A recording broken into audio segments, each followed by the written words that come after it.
പഠനത്തിലൂടെ മികച്ച റാങ്കുകൾ നേടി മാത്രമല്ല കായിക അഭ്യാസത്തിലൂടെയും രാജ്യത്തെ തന്നെ ഏറ്റവും മികച്ച IIT-കളിൽ അഡ്മിഷൻ നേടാം എന്ന് നിങ്ങളിൽ എത്ര പേർക്കറിയാം? അങ്ങനെ IIT മദ്രാസിൽ, അതായത് ഇന്ത്യയിലെ one of the best IIT ക്യാമ്പസുകളിലൊന്നായ IIT മദ്രാസിൽ അഡ്മിഷൻ നേടിയിരിക്കുന്ന അലൻ ഷെരീഫാണ് ഇന്ന് നമ്മളോടൊപ്പം ഉള്ളത്. So Alan, congratulations. Okay, sports കോട്ടയിലാണ് അഡ്മിഷൻ നേടിയിരിക്കുന്നത് അല്ലേ? ഓക്കെ. അപ്പോൾ അതിനെപ്പറ്റിയുള്ള കൂടുതൽ വിവരങ്ങൾ തീർച്ചയായിട്ടും നമുക്ക് അറിയേണ്ടതായിട്ടുണ്ട്. അപ്പോൾ അതിന് മുന്നോടിയായിട്ട് അലൻ്റെ ഫാമിലിനെ ഒന്ന് പരിചയപ്പെടുത്താമോ? ഇത് എൻ്റെ അച്ഛൻ, പേര് ഹാജ ഷെരീഫ്. ഇപ്പം നേരത്തെ ഗവൺമെൻറ് എംപ്ലോയി ആണ്, ഇപ്പം റിട്ടയർഡ്. ഓക്കെ. ഇത് എൻ്റെ അമ്മ, പേര് തനുജാസൻ. ഇപ്പം സെക്രട്ടേറിയറ്റിൽ ട്രഷറി ഓഫീസറാണ്. ഓക്കെ. ഇത് എൻ്റെ ചേട്ടൻ, പേര് ഇവാൻ ഷെരീഫ്. ഇപ്പം Palakkad medical college second year MBBS student. Okay. അലൻ്റെ സ്കൂളിംഗ് ഒക്കെ എങ്ങനെയായിരുന്നു? ഞാൻ 10th വരെ KB പട്ടത്താണ് പഠിച്ച, ട്രിവാൻഡ്രം. +1 +2 ചാവറ പബ്ലിക് സ്കൂളിലാണ് പഠിച്ചത്. അതിൻ്റെ കൂടെ ബ്രില്യൻ്റ് ഇൻ്റഗ്രേറ്റഡ് കോഴ്സും ചെയ്തിരുന്നു. ഓക്കെ. അപ്പോൾ എന്താ പറയുക, ഞാൻ ആദ്യം ആ ഒരു ഇൻട്രൊഡക്ഷനിൽ പറഞ്ഞ പോലെ പലർക്കും അറിയത്തില്ല ഇത്ര സ്പോർട്സ് കോട്ടയിൽ ഇത്രയധികം വേക്കൻസീസ് ഒക്കെ IITസിലുണ്ട്. എല്ലാവർക്കും ഈ അഡ്വാൻസിൽ മാക്സിമം റാങ്കൊക്കെ നേടി എങ്കിൽ മാത്രമേ IITകളിൽ എത്താൻ സാധിക്കൂ എന്നുള്ളൊരു തെറ്റ് പറയാൻ പറ്റത്തില്ല, ഒരു കോമൺ ആയിട്ടുള്ളൊരു നോഷനാണ്. പക്ഷേ അതിനെ ബ്രേക്ക് ചെയ്തുകൊണ്ടാണ് ഇപ്പോൾ എൻ്റെ മുന്നിൽ അലൻ നിൽക്കുന്നത്. അപ്പോൾ തീർച്ചയായിട്ടും ഒരുപാട് കാര്യങ്ങൾ നിങ്ങൾക്ക് പ്രേക്ഷകരോട് പറയാനുണ്ട്. പ്രത്യേകിച്ച് ഇതുപോലെ സ്പോർട്സ് കോട്ടയിലൊക്കെ നല്ല കഴിവുണ്ട്, അല്ലെങ്കിൽ സ്പോർട്സിലൊക്കെ നല്ല കഴിവുണ്ട്, ആ ഒരു കഴിവ് ഉപയോഗിച്ച് IITകളിലൊക്കെ ചേരാൻ ആഗ്രഹിക്കുന്നവരുണ്ടെങ്കിൽ അവർക്ക് തീർച്ചയായിട്ടും വളരെ ഇൻഫോർമേറ്റീവ് ആയിട്ടുള്ളൊരു വീഡിയോ ആണ് ഇതെന്ന് പറയുന്നത്. അപ്പോൾ എങ്ങനെയാണ് ഈ സ്പോർട്സ് കോട്ട വഴി IITകളിലേക്കുള്ള ഒരു ഡയറക്ഷനൊക്കെ എങ്ങനെയാണ് അതിൻ്റെ? എൻ്റെ സ്പോർട്സ് ലോൺ ടെന്നീസാണ്. ഞാൻ 9th 10th വെക്കേഷൻ്റെ സമയത്താണ് എൻ്റെ നാഷണൽസ് ഐറ്റ ചാമ്പ്യൻഷിപ്പ് സീരീസ് കളിക്കാൻ പോയി. അതിൽ സെമി ഫൈനലിസ്റ്റ്, ബ്രോൺസ് മെഡൽ ആയിരുന്നു. ആ ഒരു സർട്ടിഫിക്കറ്റ് വെച്ചാണ് അഡ്മിഷൻ SEA എന്ന് പറയും, സ്പോർട്സ് എക്സലൻസ് അഡ്മിഷൻ. ആ ഒരു സൈറ്റ് വഴി അപ്ലൈ ചെയ്യും. അതെല്ലാം എൻ്റെ ഫർദർ അഡ്മിഷൻ പ്രോസസ്സൊക്കെ എൻ്റെ അച്ഛനാണ് റിസർച്ച് ചെയ്തത്. അപ്പം അച്ഛൻ അതിനെക്കുറിച്ച് കൂടുതൽ പറയും. ഓക്കെ സാർ, അപ്പോൾ എങ്ങനെയാണ് അലൻ ഇങ്ങനെ ഒരു ആഗ്രഹമൊക്കെ പറഞ്ഞപ്പോൾ, ടെന്നീസ് എന്നൊക്കെ പറഞ്ഞപ്പോൾ എങ്ങനെയായിരുന്നു സാറിൻ്റെ ഒരു റെസ്പോൺസ്?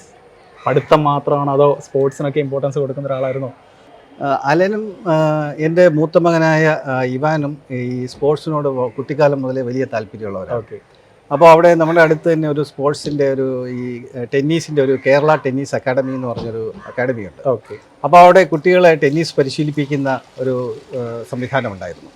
അപ്പോൾ ഈ കുട്ടികളെ ടെന്നീസ് പരിശീലിപ്പിക്കുന്നത് കൊണ്ട് ഞാൻ എൻ്റെ മൂത്ത മകനെയും അതേപോലെ തന്നെ ഇളയ മകനെയും അവിടെ കൊണ്ട് ടെന്നീസ് പരിശീലിപ്പിക്കാനായി ചേർത്തിരുന്നു. ഓക്കെ. അപ്പോൾ ഇവർക്ക് ടെന്നീസ് കളിക്കാൻ നല്ല വാസന ഉണ്ടായിരുന്നതുകൊണ്ട് അവിടുത്തെ അധ്യാപകർ നല്ലതുപോലെ അവരെ പരിശീലിപ്പിക്കുമായിരുന്നു. അപ്പോൾ അവർ കോമ്പറ്റീഷനൊക്കെ പോവുകയും അതിൽ പങ്കെടുക്കുകയും അതിൽ വിൻ ചെയ്യുകയൊക്കെ ചെയ്യുമായിരുന്നു.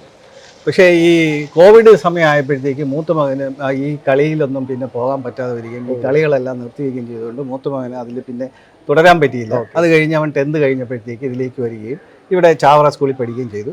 പക്ഷേ ഈ കോവിഡ് കഴിഞ്ഞതിന് ശേഷം വീണ്ടും കളി പുനരാരംഭിച്ചപ്പോൾ ഇളയ മകൻ വീണ്ടും ഊർജ്ജസ്വലമായിട്ട് വീണ്ടും കളിക്കാൻ തുടങ്ങി. അവൻ നല്ലതുപോലെ മുന്നേറുകയും ചെയ്തു. അതോടൊപ്പം തന്നെ അവൻ പഠിത്തത്തിലും വളരെ മിടുക്കനായിരുന്നു. അന്ന് അവൻ പഠിച്ചിരുന്നത് KV പട്ടം എന്ന കേന്ദ്രീയ വിദ്യാലയ സ്കൂളിലായിരുന്നു. അപ്പോൾ ആ സ്കൂളിൽ വെച്ച് 9ാം ക്ലാസ് കഴിഞ്ഞ് അവൻ സ്കൂളിൻ്റെ നാഷണൽസിൽ KVയുടെ നാഷണൽസിൽ പങ്കെടുക്കുകയും ഡൽഹിയിൽ നടന്ന മത്സരത്തിൽ അവന് ഗോൾഡ് മെഡൽ കിട്ടുകയും ചെയ്തിരുന്നു. അതോടൊപ്പം തന്നെ അവൻ ഐറ്റ, അതായത് ഓൾ ഇന്ത്യ ടെന്നീസ് അസോസിയേഷൻ സംഘടിപ്പിക്കുന്ന ചാമ്പ്യൻഷിപ്പ് സീരീസ് മത്സരങ്ങളുണ്ട്.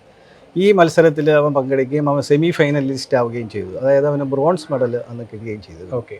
അതിനുശേഷം പിന്നെ അവൻ പഠിത്തത്തിൽ കൂടുതൽ ശ്രദ്ധ കേന്ദ്രീകരിക്കുകയും അവിടെ നിന്ന് മാറി ഇവിടെ വരികയും ചാവറ പബ്ലിക് സ്കൂളിൽ ചേരുകയും ടോട്ടലായിട്ട് പഠിത്തത്തിൽ കോൺസെൻട്രേറ്റ് ചെയ്യുകയും ഈ കളി 2 വർഷത്തേക്ക് മാറ്റിവെക്കുകയുമായിരുന്നു. ഓക്കെ. ഇതായിരുന്നു അവൻ്റെ ഈ സ്പോർട്സ് ചരിത്രം.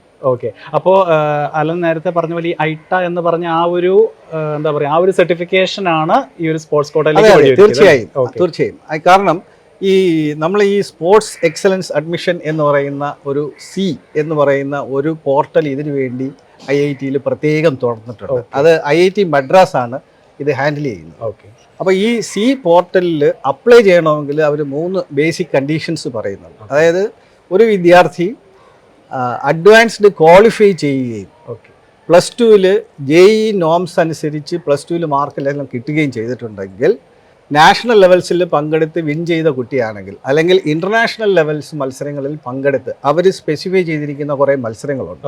ആ മത്സരങ്ങളിൽ പങ്കെടുത്ത് വിജയിച്ച കുട്ടിയോ അല്ലെങ്കിൽ പങ്കെടുത്ത കുട്ടിയോ ആണെങ്കിൽ അവർക്ക് ഇതിലേക്ക് അപ്ലൈ ചെയ്യാൻ എലിജിബിളാണ്. അത് കഴിഞ്ഞതിന് ശേഷം അതിൽ 13 സ്പോർട്സ് ഐറ്റംസ് അവർ മെൻഷൻ ചെയ്യുന്നുണ്ട്. Athletics, loan tennis, chess, football, volleyball, kabaddi, ഇങ്ങനെ തുടങ്ങി 13 ഐറ്റംസ് അവർ സ്പെസിഫൈ ചെയ്യുന്നുണ്ട്. ഓരോ ഐറ്റത്തിനും ഓരോ സ്പോർട്സ് ഇവൻറ്റിനും മത്സരങ്ങൾ ഏതൊക്കെയാണ്, ഇൻ്റർനാഷണൽ ലെവലിലെ മത്സരങ്ങളെന്നും നാഷണൽ ലെവലിലെ മത്സരങ്ങളെന്നും കൃത്യമായിട്ട് അവർ ചാർട്ട് ചെയ്തിട്ടുണ്ട്. അപ്പോൾ ഇതിൽ പങ്കെടുത്ത് വിജയിച്ചവർക്ക് ആ ഓരോ മെഡലിനും എത്ര പോയിന്റ് ആണെന്നും IIT മദ്രാസ് സി പോർട്ടലിലൂടെ സ്പെസിഫൈ ചെയ്തിട്ടുണ്ട്. അപ്പോൾ അതിനനുസരിച്ച് നമ്മൾ ഈ സർട്ടിഫിക്കറ്റ് അവർക്ക് അപ്ലോഡ് ചെയ്ത് കൊടുക്കണം. അതായത് നമ്മൾ സാധാരണ ജോസയിലാണല്ലോ എല്ലാവരും ഈ IIT അഡ്മിഷന് വേണ്ടി നമ്മൾ അപ്ലൈ ചെയ്യുന്നത്. ആ ജോസയിലല്ല, ഇതൊരു സെപ്പറേറ്റ് പോർട്ടലാണ്. പക്ഷേ അപ്ലൈ ചെയ്യുമ്പോൾ നമ്മൾ JEE മെയിൻ്റെ നമ്മുടെ യൂസർ ആ രജിസ്ട്രേഷൻ നമ്പർ തന്നെയാണ് ഇതിനും ഉപയോഗിക്കേണ്ടത്.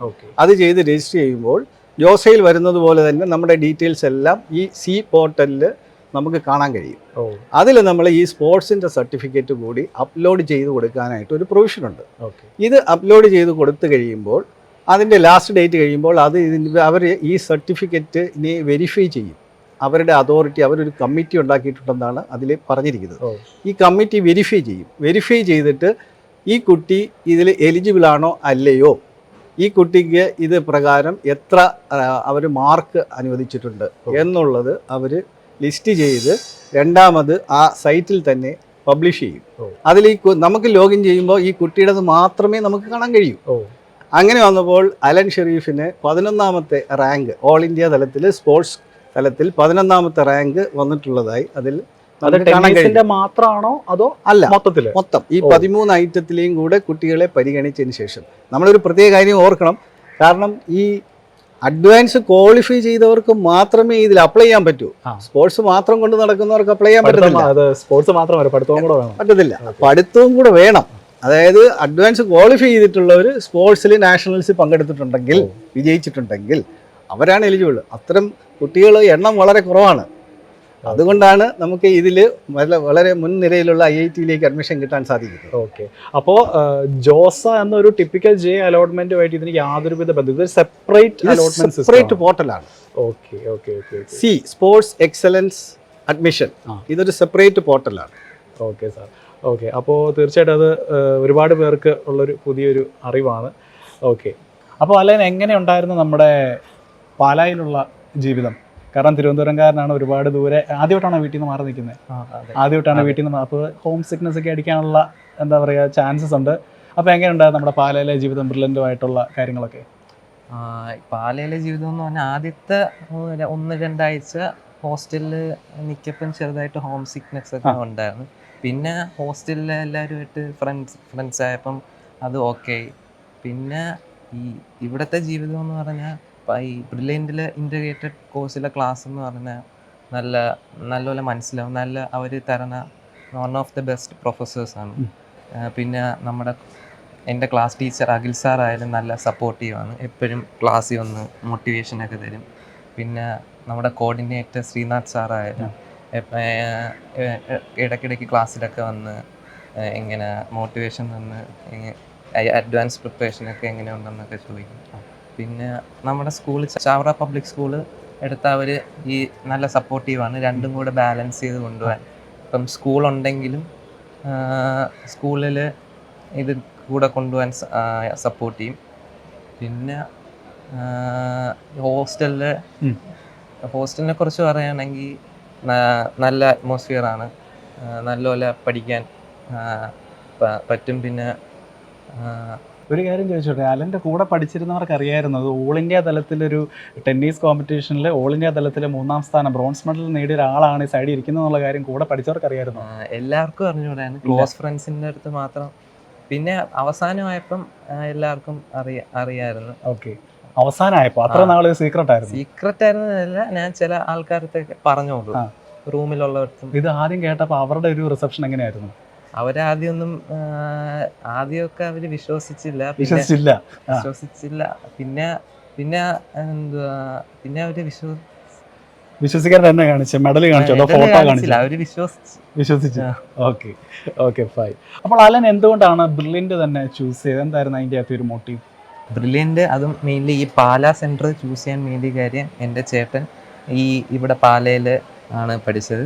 അതും ചാവറ സ്കൂളിൽ +1 +2 ഇന്റഗ്രേറ്റഡ് വിത്ത് ബ്രില്യൻ പാല, അതിലാണ് പഠിച്ചത്. ആ ഒരു മോട്ടിവേഷൻ എടുത്താണ് ഞാൻ ഈ ബ്രില്യൻ പാല ഇവിടെ തന്നെ ചാവറ സ്കൂളിൽ. അപ്പോൾ ചേട്ടൻ ഇവിടെ പഠിച്ചുകൊണ്ടിരുന്നപ്പോൾ അലൻ ഇവിടെ വന്നിട്ടുണ്ടോ? ഇടയ്ക്കിടയ്ക്ക് കൊണ്ടുവിടാൻ അങ്ങനെ കൂടെ വന്നിട്ടുണ്ട്. അന്നേരം ക്യാമ്പസ് ഒക്കെ ഇഷ്ടപ്പെട്ടായിരുന്നു. അപ്പോൾ ഇവാൻ നമ്മളോടൊപ്പം കൂടെയുണ്ട്. അപ്പോൾ കുറച്ച് കാര്യങ്ങൾ ഇവാനോട് നമുക്ക് ചോദിച്ചറിയാം. അപ്പോൾ ഇവാൻ, നമസ്കാരം. അപ്പോൾ തിരിച്ച് എന്താ പറയാ, 2 വർഷം പഠിച്ച ഒരു സ്കൂളിലേക്ക് ഇപ്പോൾ തിരിച്ചെത്തിയിരിക്കുകയാണ് അല്ലേ? അപ്പോൾ ഇപ്പോൾ എന്ത് ചെയ്യുന്നു? ഞാനിപ്പം പാലക്കാട് മെഡിക്കൽ കോളേജിൽ സെക്കൻഡ് ഇയർ MBBS ആണ്. അപ്പോൾ ഏത് വർഷമായിരുന്നു ഇവിടെ ഉണ്ടായിരുന്നത്? ഞാൻ 2022 11th കയറിയിട്ട് 24 പാസ് ഔട്ട് ആയി. ഓക്കെ, ആ കൂടെ തന്നെ നീറ്റ് എഴുതി പാലക്കാട് മെഡിക്കൽ കോളേജ്. ഓക്കെ, അപ്പോൾ എങ്ങനെയുണ്ടായിരുന്നു അക്കാലത്തെ, അതായത് 2 വർഷം മുമ്പത്തെ ഒരു ബ്രില്യന്റ് ലൈഫ്? ലൈക്ക് ഞാനിവിടെ ഫസ്റ്റ് വന്നപ്പം എനിക്ക് first 1 month 2 months full home സിക്ക് ആയിരുന്നു, ഒന്നും നേരെ പഠിച്ചില്ല. പിന്നെ ലൈക്ക് ഇവിടെ വന്നൊരു ആൾക്കാരായിട്ട് മിങ്കിളായി, അങ്ങനെയാണ് ലൈക്ക് എൻ്റെ പഠിത്തം സ്റ്റാർട്ട് ചെയ്ത് തുടങ്ങിയത് തന്നെ. മെയിൻലി ഇവിടുത്തെ ക്ലാസ്സസ് വളരെ വളരെ ഹെൽപ്ഫുള്ളാണ്. എന്ന് വെച്ചാൽ അത് പഠിച്ചാൽ നമുക്ക് നമുക്ക് നീറ്റിന് ഞാനിപ്പോൾ നീറ്റാണ് എഴുതിയത്. നീറ്റിന് വേണ്ട എല്ലാ കാര്യവും ആ ക്ലാസ് പഠിച്ചാൽ തന്നെ നമുക്ക് കിട്ടും. അതുപോലെ തന്നെ ഇവർ തന്നെ പ്രൊവൈഡ് ചെയ്യുന്ന ലെക്ചർ നോട്ടും ഇവർ ഓരോ ടോപ്പിക്കിന് അവർ എക്സാം ഇടും. അത് കഴിഞ്ഞിട്ട് പിന്നെ അതിൻ്റെ കമ്പൈൻഡ് എക്സാം, ഇതെല്ലാം എഴുതുമ്പോൾ തന്നെ നമ്മുടെ ഇന്ത്യയിൽ മൊത്തമുള്ള ഏകദേശം എല്ലാ ക്വസ്റ്റ്യൻസും നമ്മൾ ഇവിടെ വെച്ച് തന്നെ കവർ ചെയ്യും. അപ്പം ഇതെല്ലാം കൂടെ പ്രാക്ടീസ് ചെയ്താൽ തന്നെ നമ്മൾ ആ ഒരു ഇവര് പറയുന്ന അത് ഫോളോ ചെയ്ത് പോയാൽ നമുക്ക് ഏത് എക്സാം ആണെങ്കിലും ഇത് ക്രാക്ക് ചെയ്യാൻ പറ്റും.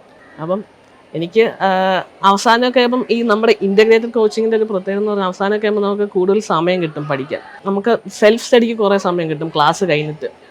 അപ്പം അവിടെ ആ സമയത്തിന് നല്ലപോലെ പഠിച്ച് എക്സാമൊക്കെ എഴുതി ഇവിടെ നിന്ന് പഠിച്ച്, അങ്ങനെയാണ് ഞാനും എൻ്റെ ഒപ്പം കയറിയ കുറേ ആൾക്കാരും ഇവിടെയുള്ള പൊതുവെയുള്ള എല്ലാ ആൾക്കാരും ഇങ്ങനെയാണ് കയറുന്നത്.